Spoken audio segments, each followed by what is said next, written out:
Hello everyone, Michael Stoops here. I know recently I've sent out several communications to the lodges that I've asked you to read at Stated Communications. Some of these items are just not what we're accustomed to seeing anymore. In addition to an edict about COVID-19, I've made interpretations and rulings and asked you to read those. These have referenced constitutional items, bylaw items, and usages of our fraternity. So what are they and why am I issuing them? Well, to understand that, we need to understand the governing structure of our fraternity and how it's set up in different levels.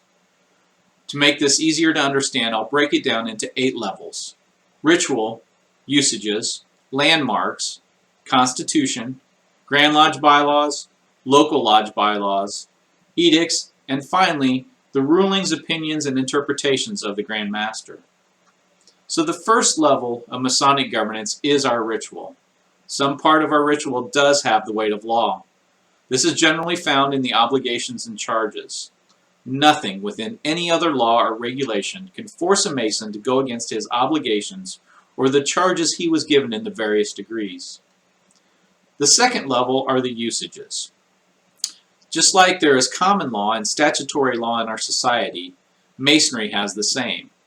In general, usages are similar to common law.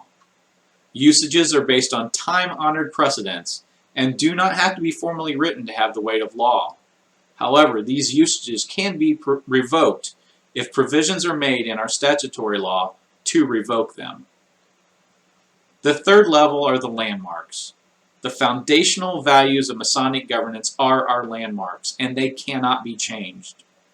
The landmarks are the highest level of statutory or written laws.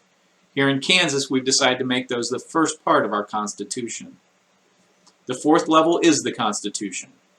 The Grand Lodge Constitution should be thought of in a similar way as the U.S. Constitution. There is a reason why only 27 amendments have been made to the U.S. Constitution in its 230 years of existence. The Constitution is and should be the foundational document for our statutory governance in this jurisdiction.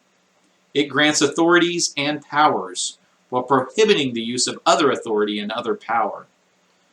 It defines duties and provides the basic governing structure for the Grand Lodge and the subordinate lodges.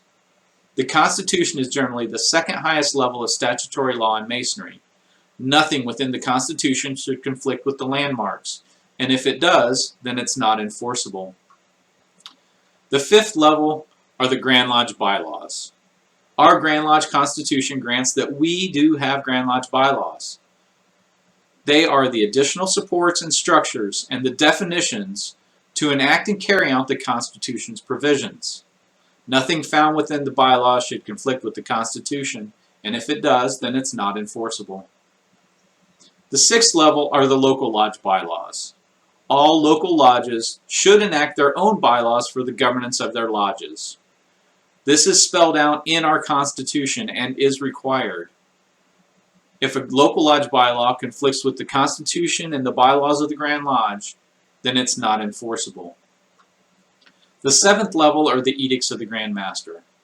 By the usages of our fraternity, the Grand Master is allowed to issue edicts for the governance of the craft. These edicts have the weight of law while they are in effect, but automatically expire at the end of the Grand Master's term. The eighth and last level are the rulings, opinions, and interpretations of the Grand Master.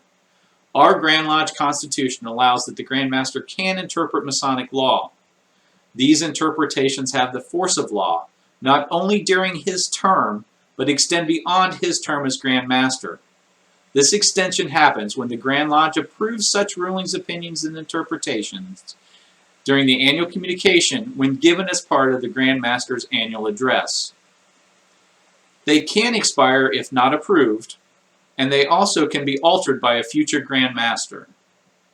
I hope this helps you understand why I've issued such rulings and interpretations lately, and have a general better understanding of Masonic governance.